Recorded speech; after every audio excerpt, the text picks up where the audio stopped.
Sous l'impulsion de la communauté d'Agropolis internationale, Montpellier a été pendant 3 jours la capitale mondiale de l'agriculture familiale.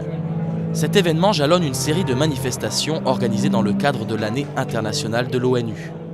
L'occasion ici, c'était d'en faire un autour de la recherche, qui finalement va être au niveau mondial le seul événement qui va poser la question de quel rôle la recherche peut-elle jouer. Une conférence grand public a lancé ces rencontres, puis 2 jours de séances plénières et d'ateliers thématiques ont permis la discussion entre 250 participants venus de 70 pays. On a veillé à ce qu'il y ait, alors c'est une des limites au nombre général de participants, mais ce qu'il y ait en gros des chercheurs, des agriculteurs familiaux ou des représentants d'agriculteurs familiaux, des décideurs publics et privés et de la société civile, ONG, aide au développement.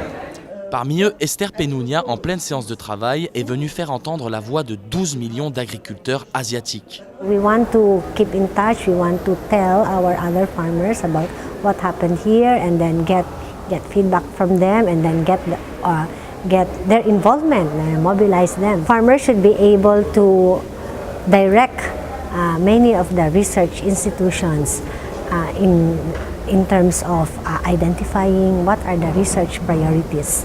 It should be the farmers who should tell that these are our research priorities because this is the kind of agriculture that we want. Fatma Benrejeb participe aussi à ce brainstorming. Satisfaite de ces 2 jours d'échange, elle n'en oublie pas pour autant tous les défis qui restent à relever. C'est tout un groupe qui doit mettre en place aussi bien un agenda de travail, mais également quels sont les objectifs à atteindre, l'échéancier de ces objectifs également, et de mettre en place un programme au-delà de cette année internationale de l'agriculture familiale. Parce que cette année, c'est peut-être pour attirer l'attention sur l'importance de cette agriculture familiale. Mais le plus gros du travail va se faire par la suite. Ce qu'on va sortir nous là, il faut que ça nourrisse d'autres événements à venir. Le Global Dialogue de la FAO, la COP21 à Paris en décembre et la GCAR de 2015. Si les Nations Unies ont choisi de mettre en lumière l'agriculture familiale, c'est parce qu'elle est le premier employeur au monde, mais aussi le premier fournisseur de biens agricoles. Pourtant, ces familles paysannes sont la majorité des plus pauvres.